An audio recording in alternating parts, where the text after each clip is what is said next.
ये वीडियो बहुत ही ज्यादा जरूरी है, बिकॉज इसके अंदर मैं क्या करूंगा, इसके अंदर मैं पूरे इंटरेस्ट के चैप्टर को, उसके सारे कंसेप्ट्स को एक वीडियो के अंदर आपको बताने वाला हूं।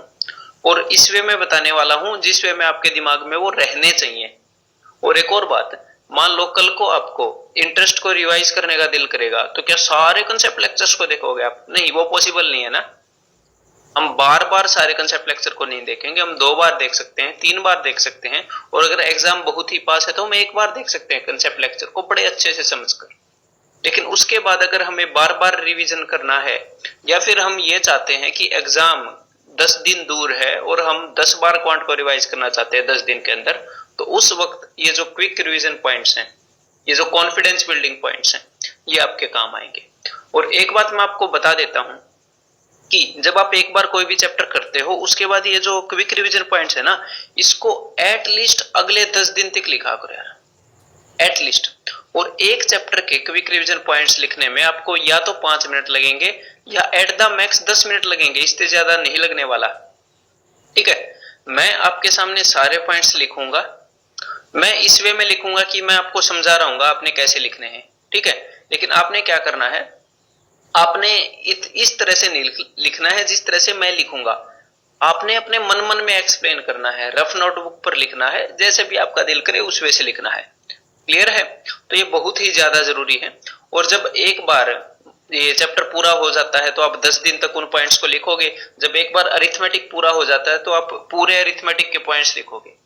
और जब एडवांस पूरा हो जाता है तो फिर पूरे एडवांस के भी लिखोगे। और जब आपका जो एग्जाम है वो 20 दिन दूर रह जाए, तो जितने भी चैप्टर आपने कर लिए हैं, सारे कर लिए हैं तो सारे, 10 कर लिए हैं तो 10। जब आपका एग्जाम 20 दिन 25 दिन दूर रह जाए, तो रोज मॉर्निंग के अंदर जितने भी चैप्टर कर लिए हैं आपने, उनके क्विक रिवीजन पॉइंट्स आपने लिखने हैं। ठीक है, तो चलिए स्टार्ट करते हैं। तो भाई अब देखो इंटरेस्ट है क्या, आपको पूरा इंटरेस्ट आपने देख लिया है, फिर अब हमने इसको देखना कैसे है। तो सबसे पहला पॉइंट है कि इंटरेस्ट है क्या, व्हाट इज इंटरेस्ट। इंटरेस्ट कुछ नहीं है, जब कोई बंदा हमारे रुपए को लेता है, उसे यूज करता है, तो उसे यूज करने की फीस देता है। अगर वो 2 साल तक यूज करेगा तो 2 साल की फीस देगा, 3 साल तक यूज करेगा तो 3 साल की फीस देगा। और फीस कितनी देगा, ये चीज डिसाइड करती है रेट, कि जितने भी उसने रुपए लिए उसका 10% देगा या 20% देगा 1 साल के लिए, ये चीज डिसाइड करती है रेट। तो इंटरेस्ट क्या है, फीस। अगर वो 2 साल के लिए यूज करेगा तो भाई 20% ब्याज दे देगा, 3 साल के लिए यूज करेगा तो 30% ब्याज दे देगा। तो वही है बस इंटरेस्ट। ठीक है, तो सिंपल इंटरेस्ट तो बिल्कुल ही आसान हो गया। अगर 5% रेट है, 7 साल तक बंदा यूज करता है, तो 35% सिंपल इंटरेस्ट हो गया, और वो टोटल हमें 135 रुपए वापिस दे देगा। और ये जो भी मैं बात बोल रहा हूं, ये कितनी ही बेसिक लगे, कितनी ही बेसिक लगे, कितनी ही इजी लगे, रोज आपने इनको कवर करना है। और अभी मैं कोई रटके नहीं बोल रहा हूं, आपने रोज रटके आपने भी नहीं बोलना है कि रटके एक ही चीज बोल दी, फिर कोई फायदा नहीं है। अपने दिमाग से तरोताजा ये सारे पॉइंट्स कवर करने हैं। और मैं यहाँ पर ये 7-8 पॉइंट ही लिखूंगा और ये बोल दूंगा कि इन 7-8 पॉइंट के अंदर ही बस इंटरेस्ट का सारा मामला है, सिंपल का भी कंपाउंड का भी मिला के। और आपके एग्जाम के अंदर ये भी बोल रहा हूं, इससे बाहर आ भी नहीं सकता। ठीक है, तो सबसे पहला पॉइंट हो गया कवर कि भाई इंटरेस्ट क्या है। ठीक है, अब दूसरा काम कि सिंपल इंटरेस्ट जो है, इंटरेस्ट 2 तरह का है, सिंपल इंटरेस्ट, कंपाउंड इंटरेस्ट। ठीक है, सिंपल इंटरेस्ट ये भी मैंने आपको बताया है। तो simple interest is an AP, कि जो साधारण ब्याज है उसका जो अमाउंट है, उसका जो मिश्रधन है, वो समानांतर श्रेणी के अंदर होता है। अगर मैं प्रिंसिपल लिखूं, फिर उसके बाद 1 साल का अमाउंट लिखूं, फिर उसके बाद 2 साल का अमाउंट लिखूं, 3 साल का अमाउंट लिखूं, तो इनके बीच में कितने का गैप होगा, इनके बीच में 1 साल के इंटरेस्ट का गैप होगा। मतलब कि हर एक टर्म के अंदर सेम वैल्यू का अंतर होगा, समानांतर सीरीज होगी। तो ये सारे एपी के अंदर होंगे। अब ये सारे एपी के अंदर हैं, तो एग्जामिनर कुछ भी कर सकता है। मैं ये नहीं बोल रहा कि इसी टाइप के क्वेश्चन देगा, नहीं, इसी कंसेप्ट से क्वेश्चन देगा, कोई भी क्वेश्चन इससे बाहर दे ही नहीं सकता। ठीक है, बिल्कुल क्लियर है। तो वो करेगा क्या, अगर आप, इसीलिए मैं बेसिक पॉइंट्स को इतने अच्छे तरह से बार बार आपको रिपीट करने के लिए बोल रहा हूं कि आपके दिमाग के अंदर वो घर कर जाएंगे, बैठ जाएंगे। कैसा भी क्वेश्चन एग्जामिनर दे दे, आप डेफिनेटली आपको वो चीज स्ट्राइक कर जाएगी कि एग्जामिनर ने ये चीज यूज की है। तो सिंपल इंटरेस्ट क्या है, सिंपल इंटरेस्ट एपी में है। अब एग्जामिनर क्या करेगा, एग्जामिनर आपको बोल देगा, हमें तो पता है इनके बीच में बराबर गैप है कि भाई तीसरे साल पर 500 रुपए है और भाई 5वें साल पर 700 रुपए है, या फिर 5वें साल पर 800 रुपए है, कुछ भी। तो हमें पता है कि भाई एपी में है, अब ये 2 साल के अंदर 300 रुपए बढ़ गया, तो 1 साल के अंदर 150 रुपए बढ़ गया होगा। और वो आपसे पूछ रहा है प्रिंसिपल कितना है, तो हमें पता है, कोई बड़ी बात नहीं है, हमें पता है 1 साल के अंदर 150 या आगे बढ़ जाता है, तो 1 साल पीछे आएंगे तो 150 कम 150 कम 150 कम, 3 बार 150 कम हो गया, मतलब 450 कम 50 रुपए हो गया। ठीक है, तो सिंपल इंटरेस्ट एपी में है, ये हमें पता होना चाहिए। ठीक है, देन तीसरा पॉइंट है, सिंपल इंटरेस्ट के अंदर यही 2 पॉइंट है।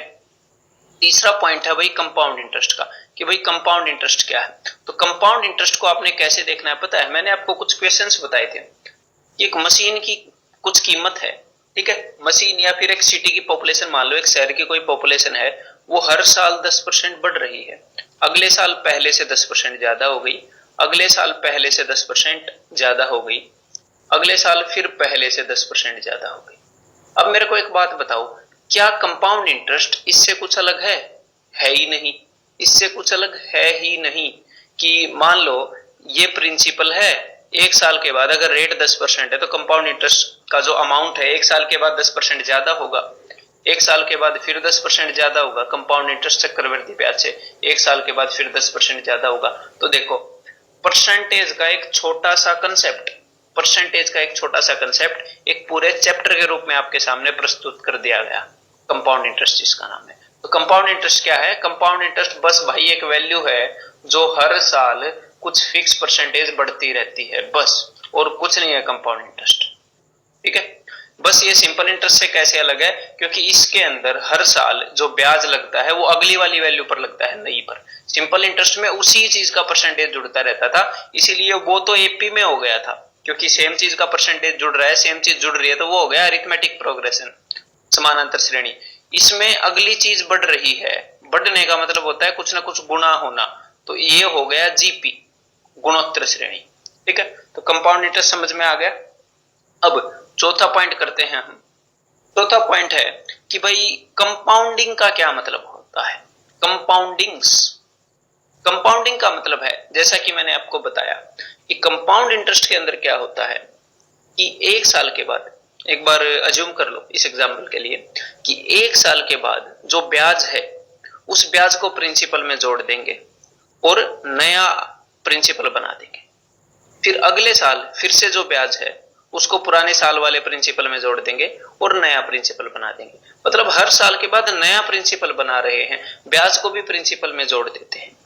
तो अगर ये काम हम 1 साल में कर रहे हैं तो इसका मतलब है कि जो कंपाउंडिंग पीरियड है, जो चक्कर की, जो चक्रवृद्धि का जो समय है, जो वक्त है, जितने वक्त में हम उस चक्कर को कंप्लीट करते हैं, हिंदी वालों के लिए बता रहा हूं, वो है 1 साल। 1 साल में ऐसा काम कर रहे हैं, 1 साल में प्रिंसिपल को नया बना देते हैं। अगर आप यही काम 6 महीने में करोगे तो क्या बोलेंगे, कंपाउंडेड सेमी एन्युअली। अगर यही काम 3 महीने में कर दोगे तो कंपाउंडेड क्वार्टरली, तिमाही गणना। अगर यही काम महीने में कर दोगे तो मासिक चक्रवृद्धि गणना, या फिर कंपाउंडेड मंथली, कुछ भी कर लो, हमारी मर्जी है।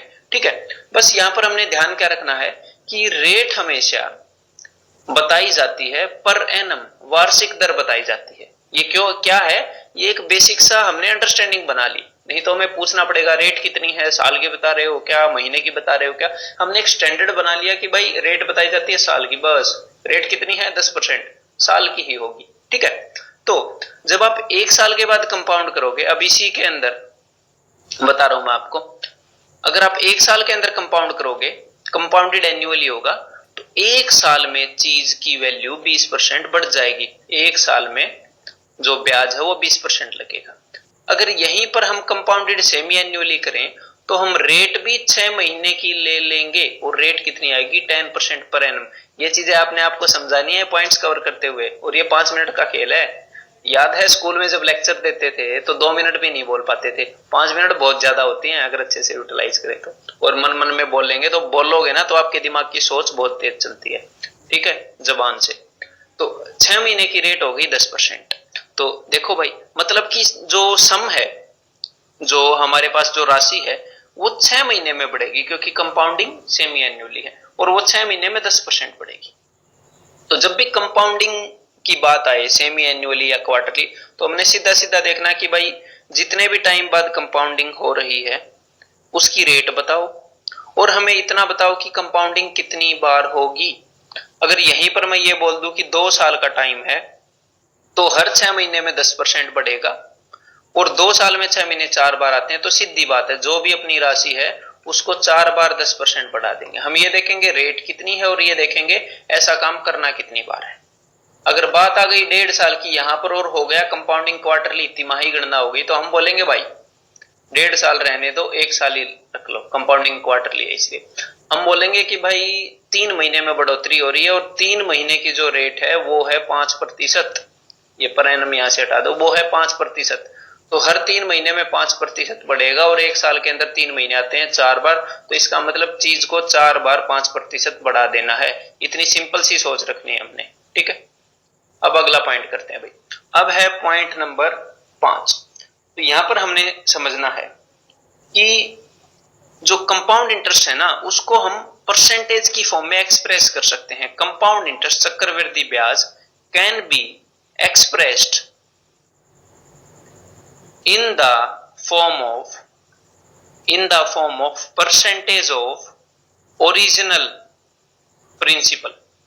जो अपना ओरिजिनल प्रिंसिपल होता है, ओरिजिनल प्रिंसिपल मतलब जो एक्चुअल में जो पहले साल का जो प्रिंसिपल है, मतलब जो रुपए दिए गए हैं उसकी परसेंटेज की फॉर्म में हम कंपाउंड इंटरेस्ट को एक्सप्रेस कर सकते हैं। और कौन से फॉर्मूले की हेल्प से, वो हम एक्सप्रेस कर सकते हैं इस फॉर्मूले की हेल्प से। तो सीधी सी बात है, आप ये बता सकते हो अगर आपको रेट पता लग जाए कि 2 साल में इतने परसेंट कंपाउंड इंटरेस्ट, 3 साल में इतने प्रतिशत चक्रवृद्धि ब्याज, 4 साल में इतना, कैसे? मान लो 10% का कंपाउंड इंटरेस्ट है, 10% पर एनम, और 2 साल की बात है, तो 10% 2 साल में 2 बार लगेगा। अगर कंपाउंडिंग एन्युअली है तो सालाना, तो बस इसके ऊपर फॉर्मूला लगा दो ये वाला। अगर 3 साल की बात है तो बस अब इन दोनों के ऊपर लगा दो। अगर यहीं पर मैं आपको बोलूं कि भाई ये बात है सेमी एन्युअली की, सेमी एन्युअली है और 1.5 साल की बात है, रेट है 10% पर एनम और सेमी एन्युअली लग रहा है कंपाउंडिंग, मतलब कि अर्धवार्षिक गणना हो रही है, तो ब्याज कितने प्रतिशत बनेगा? तो आप क्या बोलोगे? 1.5 साल की बात है, तो मतलब कि 1.5 साल में 6 महीने 3 बार आएंगे, तो 5% 5% 5%, और बस इनके ऊपर फॉर्मूला लगा दो, कोई बड़ी बात नहीं है। बस आपके दिमाग में तरोताजा होना चाहिए कि कंपाउंड इंटरेस्ट को परसेंटेज में लिख सकते हैं। अब अगली अंडरस्टैंडिंग है कि भाई compound interest is a GP, कि चक्रवृद्धि ब्याज के अंदर जो भी अपने अमाउंट होते हैं, मिश्र धन होते हैं, वो जीपी में होते हैं। अब जीपी में क्यों होते हैं? देखो भाई इस चीज को रटने की जरूरत नहीं है, कितनी बेसिक सी बात है कि भाई देखो ये प्रिंसिपल है, इसको किसी चीज से गुणा करूंगा ये आएगा, किसी चीज से गुणा करूंगा ये आएगा, तो बस ये तो कोई बड़ी बात है ही नहीं।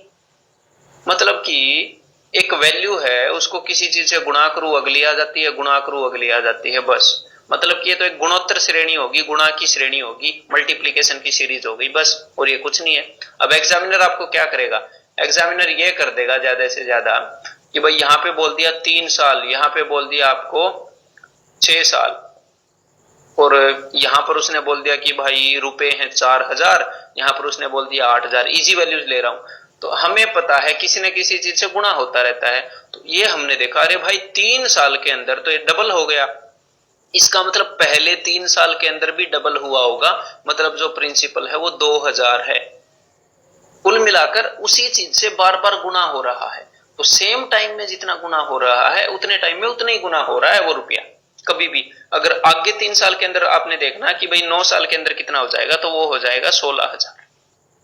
ठीक है, तो एक तो ये सिंपल सी बात है कि भाई कंपाउंड इंटरेस्ट के अंदर जो आपका अमाउंट है वो जीपी में रहता है। ठीक है, या फिर एक और बात बताऊं, इसी चीज को अलग भाषा में बोलूं, नई बात तो कुछ है नहीं, कि मान लो तीसरे साल के अंदर जो आपका अमाउंट है वो हो गया इतना तीसरे साल के अंदर, और चौथे साल के अंदर जो आपका अमाउंट है वो हो गया इतना। तो सिंपल सी बात है, अगर रेट 10% है तो इसके ऊपर 10% बढ़ाकर अगले साल वाला आता है ना। तो सिंपल सी बात है, जितने भी परसेंट रेट है अगले साल का अमाउंट पिछले साल वाले से उतने ही परसेंट ज्यादा होता है, और यही बात लागू हो जाती है कंपाउंड इंटरेस्ट पर। देखो ऊपर मैं बात कर रहा था अमाउंट की, अब मैं बात कर रहा हूं ब्याज की, कि जो पहले साल का ब्याज है, जो दूसरे साल का ब्याज है, 2 सालों का ब्याज नहीं बोल रहा, सिर्फ दूसरे साल का ब्याज, जो तीसरे साल का ब्याज है, पहले साल के ब्याज से दूसरे साल का ब्याज उतना ही बड़ा होगा जितने की रेट है, क्योंकि वो बड़ी वैल्यू पर निकाला गया है ना, नए प्रिंसिपल पर। तीसरे साल का ब्याज दूसरे साल के ब्याज से उतना ही बड़ा होगा जितनी की रेट है। मतलब कि कंपाउंड इंटरेस्ट जो चक्रवृद्धि ब्याज है वो भी जीपी में होता है और कंपाउंड इंटरेस्ट का अमाउंट भी जीपी में होता है। बस ये सिंपल सी बात है।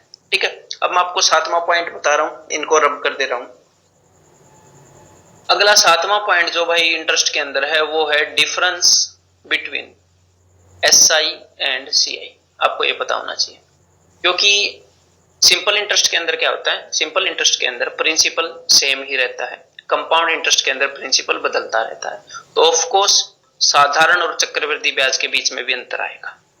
तो अगर बात हो 2 साल की, आपने सिंपल सी बात याद रखनी है, अगर बात हो 2 साल की, या फिर अगर मैं एग्जैक्टली कहना चाहूं 2 साल की नहीं, अगर मैं टू द पॉइंट स्ट्राइक करना चाहूं तो क्या, अगर बात हो 2 कंपाउंडिंग की, 2 चक्रों की, तो जो डिफरेंस आता है वो डिफरेंस होता है इंटरेस्ट ऑन इंटरेस्ट। ब्याज के ऊपर जितना भी ब्याज बनेगा, वो ब्याज के ऊपर जितना ही ब्याज बनेगा उतना फर्क आता है एसआई और सीआई में। अब ये यहां पर मैंने कंपाउंडिंग क्यों लिख दी, कंपाउंडिंग इसलिए लिख दी, अगर आप सालाना गिनती करोगे, सालाना मतलब कि ईयरली कंपाउंड करोगे, तो ये डिफरेंस आएगा 2 साल में। मतलब कि साल को 2, जितने भी टाइम में आप कंपाउंडिंग करोगे ना, अगर आप 1 साल में एक बार कंपाउंडिंग कर रहे हो तो ये जो फॉर्मूला लगेगा ये लगेगा 2 साल के लिए। अगर आप 6 महीने के अंदर ही कंपाउंडिंग कर दोगे, मतलब पहले कुछ प्रिंसिपल था, 6 महीने के अंदर नया प्रिंसिपल हो गया, फिर अगले 6 महीने में नया प्रिंसिपल, तो देखो 2 बार लग गया ना कंपाउंड इंटरेस्ट। तो जब भी कंपाउंड इंटरेस्ट 2 बार लग जाएगा तब ये फॉर्मूला होता है, 2 साल की बात नहीं है। अगर 6 महीने में लगाएंगे तो 1 साल में ये फॉर्मूला लग जाएगा, बस रेट आधी हो जाएगी। अगर 3 महीने के अंदर लगाओगे तो 6 महीने में ही ये फॉर्मूला एक्टिवेट हो जाएगा, ये वहां पर लागू हो जाएगा। ठीक है, सिंपल सी बात समझ में आ गई। तो चलो भाई अब आगे बढ़ते हैं।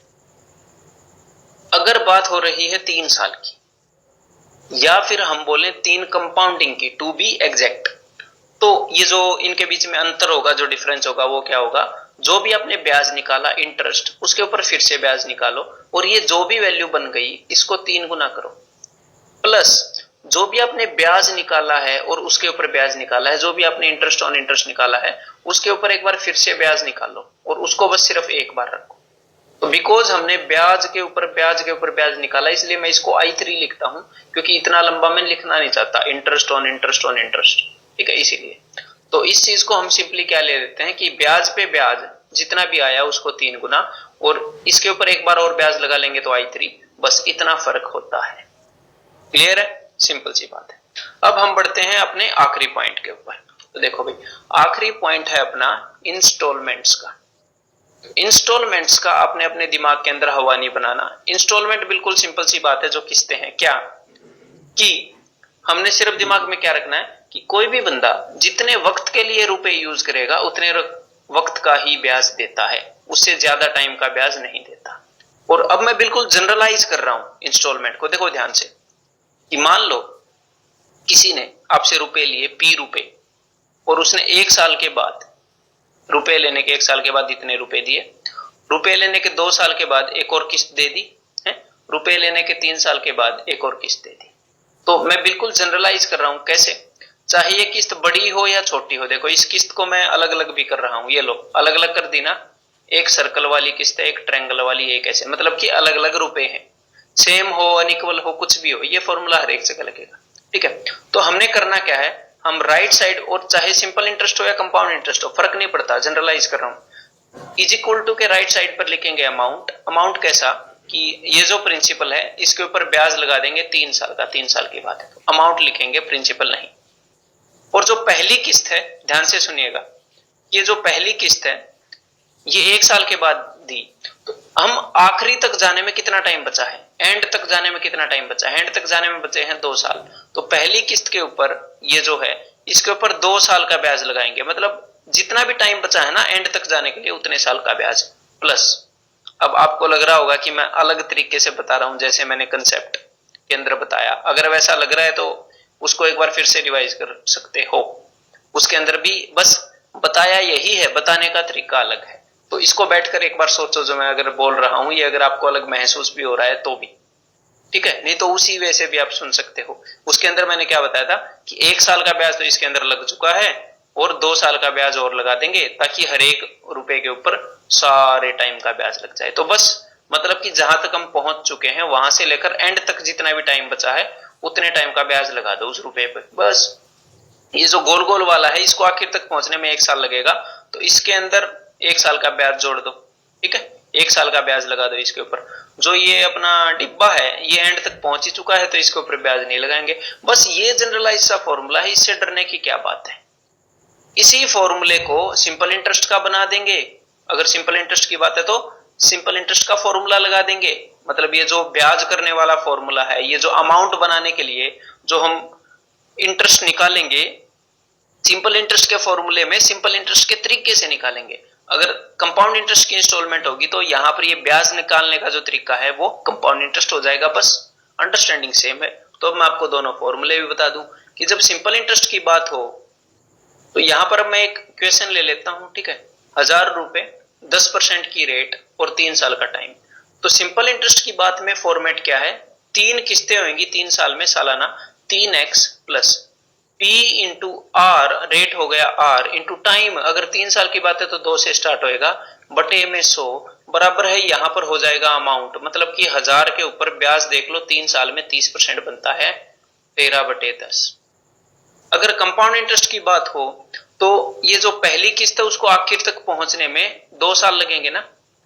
1 साल के बाद ये किस्त थी, 2 साल के बाद फिर ये दी, 3 साल के बाद फिर ये दी। तो पहली किस्त को आखिर तक पहुंचने में लगेंगे 2 साल, तो 2 बार ब्याज लगाया, जो मैंने जनरलाइज चीज बताई थी। और यही काम आप सिंपल इंटरेस्ट में भी कर सकते हो, लेकिन सिंपल इंटरेस्ट में मैंने ये पैटर्न क्यों बनाया, क्योंकि ये इजी है ना। फिर वहां पर जाओगे, मतलब उसको सोल्व करके वहां पर पहुंचोगे तो इतना लंबा क्यों ले। अब इसको यहां तक पहुंचने में 1 साल है तो 1 बार ब्याज लगाया, प्लस ये तो यहां पर पहुंचा ही खड़ा है, कोई ब्याज नहीं लगाया, और यहां पर मैंने लिख दिया अमाउंट 3 बार ब्याज लगा के। सो दैट्स इट, यही है अपनी इंस्टॉलमेंट। बस इसके अलावा आपकी जो अंडरस्टैंडिंग मैंने स्ट्रॉन्ग की है वो होनी चाहिए, किसी भी क्वेश्चन को नहीं छोड़ोगे। डन। तो फिर मिलते हैं अगले चैप्टर के।